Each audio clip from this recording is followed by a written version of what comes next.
Bien, Pastor Pablo Deiros, quisiéramos empezar con usted y con la primera ponencia que se titulaba Gracia Incondicional. Y había algo particular allí que hablaba y decía, el amor hacia arriba es adoración, hacia nuestros pares, decía, es afecto. Y yo ahí me esperaba dijera, y hacia nuestros inferiores, pero lo que dijo fue, y de Dios hacia abajo es la gracia. Pero ¿cree que ahí es que está el problema cuando atacamos la idea de aceptación? Porque esperábamos decir nuestra relación hacia nuestros inferiores. Sí, es ahí donde está encendido, ¿no? Sí, es ahí donde se pone a prueba precisamente lo que pensamos y creemos en cuanto a aceptación. Me viene en este momento a la cabeza una instancia bíblica interesante en la experiencia de Jesús. Si hay un modelo de aceptación que es el modelo perfecto que debemos procurar imitar con la ayuda del Espíritu, es precisamente la actitud de Jesús hacia la mujer hemorrágica. En el Evangelio se nos cuenta el caso de una multitud que acompañaba y seguía a Jesús, y hay tres casos muy particulares que se mencionan allí. Uno de ellos es que en medio del apretón de la multitud, Jesús percibe que alguien lo ha tocado. Y por supuesto que él sabía muy bien quién era y es más, debe haber pensado muy bien en cómo esperar que ocurriera lo que ocurrió. De hecho, alguien lo había tocado el borde de su manto, y era una mujer que a lo largo de muchos años había padecido de una suerte de menstruación interminable, lo cual provocaba, es muy fácil imaginar el estado clínico de esta mujer, un estado de anemia crónica, aguda, que la debilitaba notablemente para el desempeño de su vida. Pero lo peor de todo es que estando en esa condición y según la ley hebrea, esta mujer estaba en un permanente estado de contaminación, de incapacidad siquiera de acercarse al templo para cumplir con los deberes religiosos. Era una mujer totalmente segregada, separada. El prejuicio en torno a la menstruación femenina se ve muy claro incluso en el Antiguo Testamento. Lean ustedes el libro de Deuteronomio y bueno, el Pentateuco en general, pero especialmente en Deuteronomio, las leyes de aislamiento, separación, contaminación de la mujer durante su menstruación eran no solamente severas, sino que eran crueles, leyes muy crueles, que tenían un sentido, ¿cómo se diría?, profiláctico, de higiene, en aquel entonces donde no se conocía demasiado de medicina y de tratamientos y cosas por el estilo. Pero la realidad es que en la práctica, y esto alimentado por el prejuicio popular, hacía que una mujer menstruando, con una menstruación normal, quedara totalmente fuera del circuito religioso, y había una serie de instancias que agravaban la situación.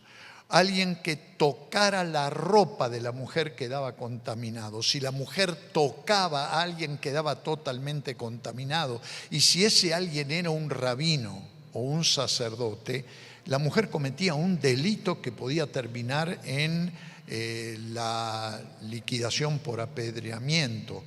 Y esta era la situación de la mujer. Para acercarse a Jesús en medio de esa multitud tuvo que haber tocado un montón de tipos que estaban en el medio. Y por abajo, porque se habrá ido arrastrando para no llamar la atención, porque evidentemente la mujer era conocida, hasta que llegó donde estaba Jesús. Y llegó con una idea totalmente supersticiosa, casi mágica. Si toco el borde de su manto, me voy a curar. Eso es fetichismo puro, es una superstición. Nadie se cura porque toque el manto sagrado o la estampita de la Virgen o lo que sea. Y sin embargo, Jesús la aceptó. Y no solo que la aceptó, perdonó sus pecados, como para que quedara claro que la condición que padecía la mujer no era producto de su pecado. Clarificó eso Jesús, perdonó sus pecados y sanó inmediatamente la condición que ella tenía. Tratemos de pensar hoy en el ejemplo de un ser humano en la condición más abyecta, más marginal, más despreciable, en la contaminación médica, en la contaminación moral, espiritual, social, lo que ustedes quieran, el peor caso. Y aceptarlo como Jesús lo aceptó para perdonar sus pecados, darle salud y transformarla en una discípula, en una seguidora de Él. Creo que esto es muy importante. Hay varios aspectos en el caso que nosotros podríamos sacar lecciones. Una que se me ocurre en este momento en materia de aceptación es preguntar cómo oramos por un enfermo de SIDA. Un caso de SIDA abierto, avanzado, casi terminal. ¿Cómo oramos? ¿Oramos a la distancia o lo abrazamos y oramos por su sanidad? Yo me he hecho esta pregunta muchas veces y me he dado cuenta que el poder terapéutico del Señor no está solo en responder a la necesidad, sino que también está en los gestos, en la manera en que nosotros expresamos el amor y la aceptación del Señor. Yo he tenido el privilegio de orar por enfermos de SIDA, abrazándolos, besándolos, sin ningún temor al contagio. Como no lo tuvo Jesús cuando metía los dedos en las llagas de lepra para sanar a los enfermos de lepra. Pero les mostraba aceptación, les mostraba amor. Y se produce la sanidad física, pero se produce la sanidad emocional, de la herida de rechazo, de marginación, de odio, de culpa.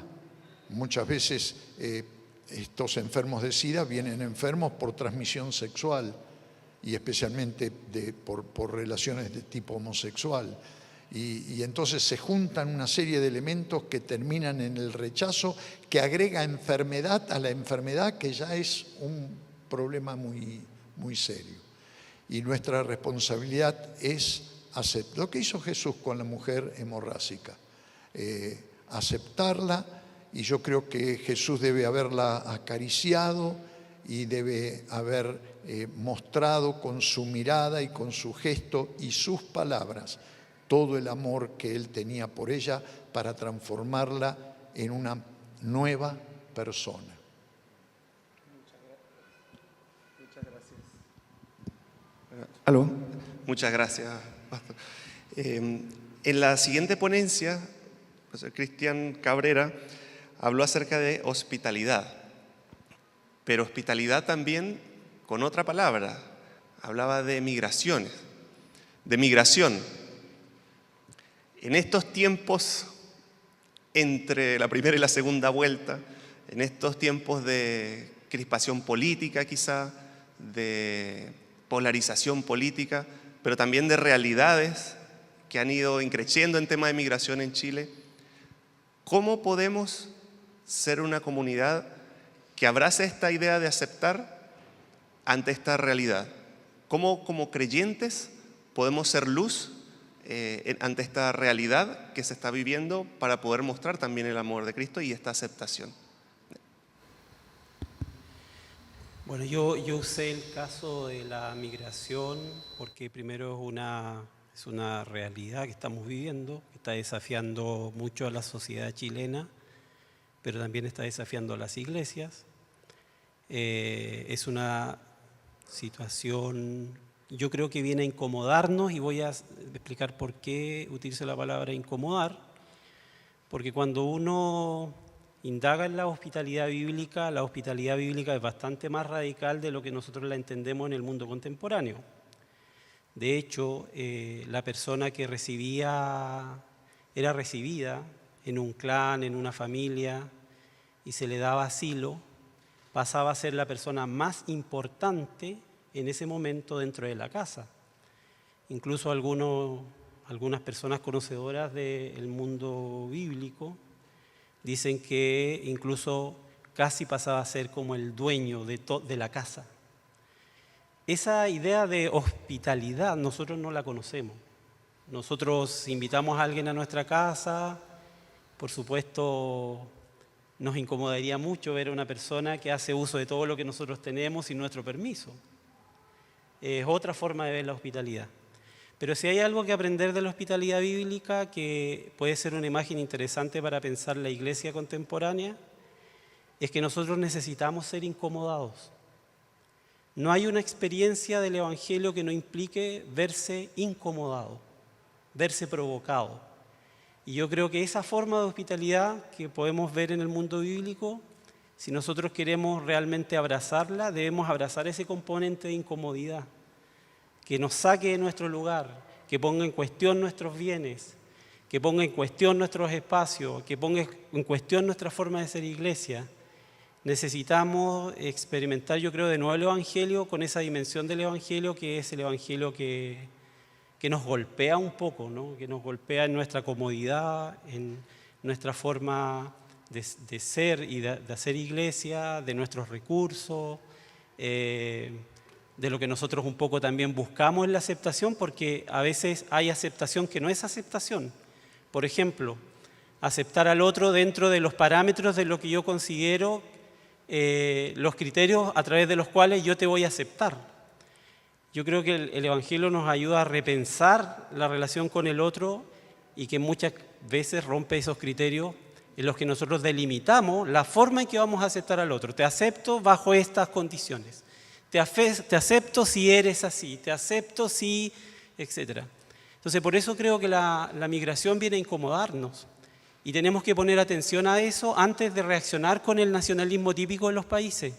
Por ejemplo, las formas culturales del otro, la música que escucha, la comida que come, los olores que trae, los colores que trae. Nosotros eso viene a incomodarnos porque en general tenemos otra forma de vivir la vida. Y podríamos reaccionar desde nuestro nacionalismo como chilenos. Pero ¿por qué no nos ponemos a pensar qué nos viene a enseñar eso? ¿Qué nos viene a decir eso respecto a cuestionar incluso ese mismo nacionalismo y a comenzar a pensar las relaciones humanas en el ámbito de la propuesta del Evangelio y la propuesta de Jesús, ¿cierto? Que nos pone en una dimensión distinta, ¿no? En la dimensión del reinado de Dios, que me imagino es una patria distinta a la nuestra. Es un ámbito y es una dimensión distinta a la nuestra, que hay que descubrir.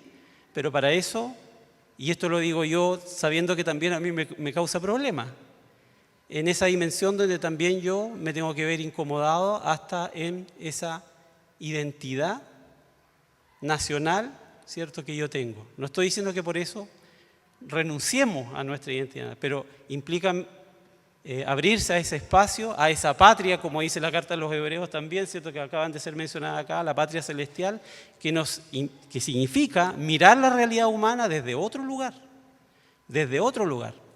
Entonces ustedes y yo, que estamos incomodados, que a veces nos mostramos como simpáticos, ¿cierto?, y yo creo que a veces en nuestras comunidades pensamos mucho la realidad desde la idealidad. Y por eso que a mí me gusta dar ejemplos concretos como el que me mostré de esta iglesia de La Haya, porque pensamos mucho desde la idealidad, de lo que hay que ser desde el Evangelio. Pero ¿dónde hay un ejemplo concreto de una comunidad que ha superado los dramas con los que aquí hemos mencionado las tres personas que han participado? ¿Dónde hay una iglesia concreta que nos diga, mire, es posible hacerlo? Aquí hay un signo en los que se está realizando ese gesto. Y también termino con esto.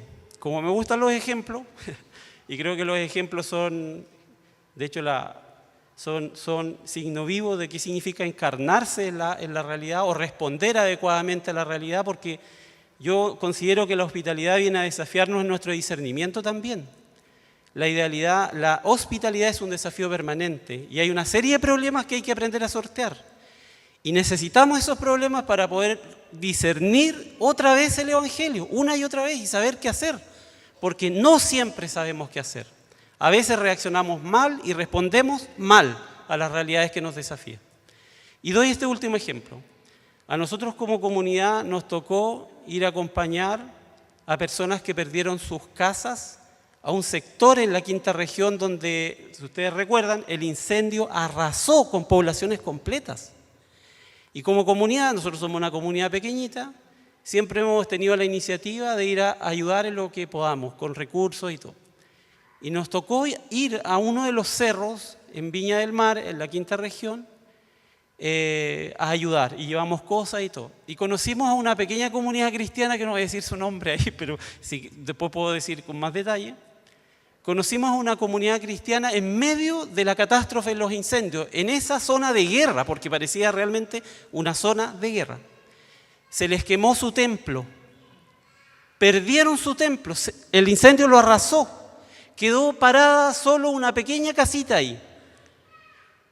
Resulta que empezaron a llegar los recursos de distintas organizaciones cristianas para apoyar esa comunidad. Y la iglesia tenía dos opciones. ¿Usamos los recursos para reconstruir el templo y reiniciar nuestro culto? ¿O usamos los recursos para construir un comedor abierto para recibir a todos los vecinos que se quedaron sin casa y sin alimento? ¿Saben lo que hizo esta iglesia?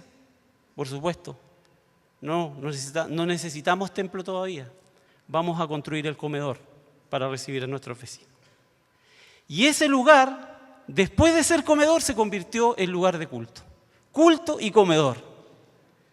Ahí hay una comunidad que frente a los desafíos de la realidad supo responder en ese momento. Entonces yo creo que el gran desafío de la hospitalidad bíblica, esta que nos viene a incomodar, que viene a decirnos que el que viene a nosotros no es solo el dueño del sillón o de la silla que le damos para que se siente, sino que de todo, porque esa es la herida que nos debe generar la hospitalidad a nosotros en nuestro ego y en nuestro sentido de propiedad, es pensar cómo podemos responder cada vez mejor a las realidades que nos desafían, de las personas que hoy día necesitan ser acogidas, recibidas, queridas, abrazadas y que además necesitan esperanza. Entonces, yo creo que eso, la imagen de la hospitalidad es muy potente. Pensar la iglesia como comunidad hospitalaria es muy potente y muy desafiante. Es más que una metáfora, diría yo, como acaba de decir también el pastor Deiro, ¿no? Muchas gracias. Me gustó eso de incomodidad, que toda la Biblia nos incomoda, pero no para mal, sino para amar. Así que está muy bueno. Muchas gracias por eso. Finalmente, profesor Marcelo, esta era la última semana del seminario y como último día de la semana no voy a perder la oportunidad de hacer una pregunta de eso mismo. Este semestre vimos ética cristiana. ¿Cómo se une la ética cristiana con este concepto de acepta?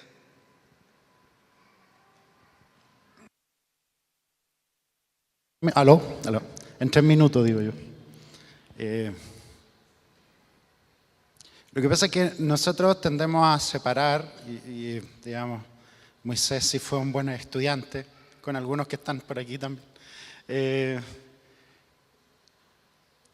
Nosotros tendemos a separar la espiritualidad de la ética, de la acción. Pero también tendemos a separar muchas veces lo que nosotros creemos, la doctrina, de la acción. Entonces, si nosotros entendemos que realmente creemos en un Dios vivo que está presente aquí, porque Dios está presente aquí, ¿no es cierto? Nosotros creemos eso, que ha derramado su Espíritu Santo, su amor a través del Espíritu Santo en nuestros corazones, dice Romanos, ¿no es cierto? Así de cerca es, profundo. Entonces nosotros tendemos a separar eso de la acción.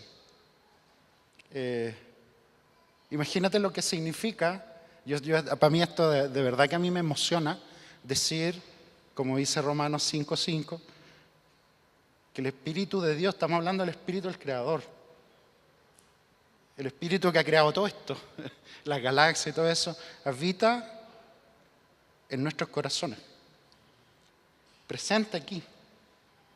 Entonces, de alguna manera, Él nos aceptó primero. Él nos acepta y nos transforma, nos cambia. Y eso nos impulsa a la acción. Como dice el apóstol Pablo ahí en 2 Corintios capítulo 5, por eso es que el amor de Cristo derramado nos obliga, nos deja obligados, pero como un fruto, como una reacción. Nos impulsa, digamos, algunas traducciones incluso lo dicen así, como que nos motiva a la acción. Entonces, claro, nosotros en la cultura moderna que hemos aprendido en la universidad, en todos lados, separamos como las disciplinas, están todas separadas. En la Biblia no están nada está separado. Entonces, de alguna manera lo que estoy tratando de decir es esto. Pablo también lo dice en Efesios capítulo 2, nosotros somos la familia de Dios. Por lo tanto, imagínense lo que significa, decíamos, el pastor Pablo decía que inclusive somos hermanos de sangre, ¿no es cierto? Nosotros somos parte de esa familia de Dios, entonces nuestros lazos son familiares. El tema es que nosotros aceptamos como Cristo nos aceptó a nosotros. Entonces Él va aceptando y nosotros vivimos esa aceptación entre nosotros. Para eso obviamente tiene que haber incomodidad, tiene que haber crisis, tiene que haber una humildad y mansedumbre para aprender, para poder ser transformados. No aquí decir yo me las sé todas y creo que yo tengo la verdad, sino al contrario, ser humildes y ver al otro como un igual en Cristo.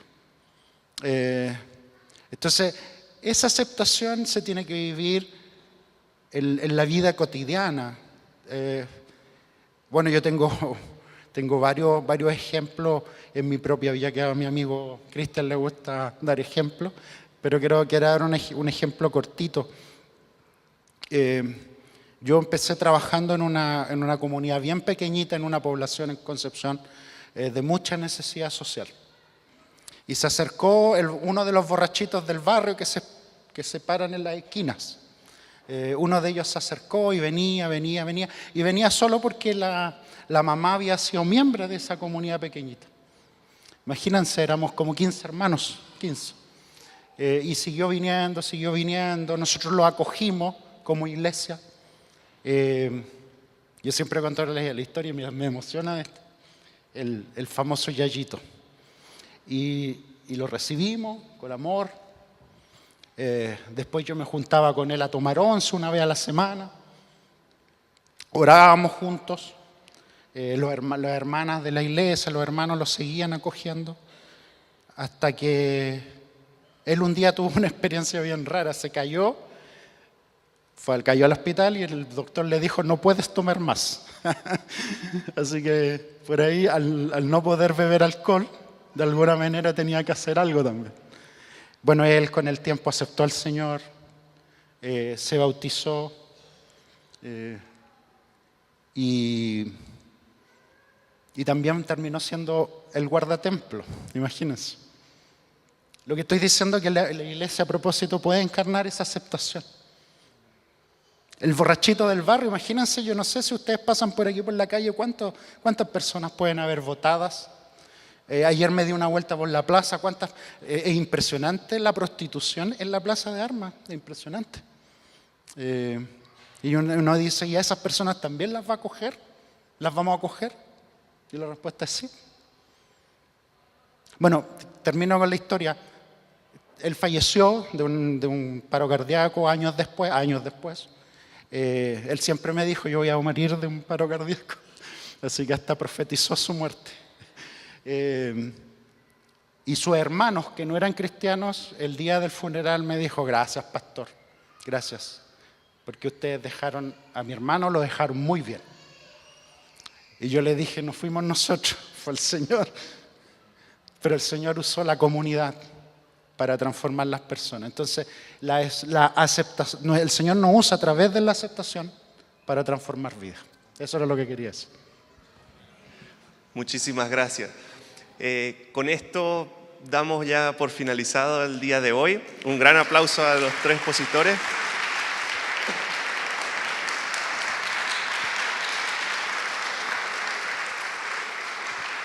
Agradeciendo por toda la alegría y la dedicación con la que nos hemos dedicado en estos días, y queda la invitación para el día de mañana a las 10:30 para poder tener las 2 últimas ponencias y nuestra reunión de celebración a las 12, donde el pastor Pablo también va a estar compartiendo un mensaje muy bonito con toda la iglesia el día de mañana. Así que el Señor les bendiga y que tengan un buen retorno a sus hogares.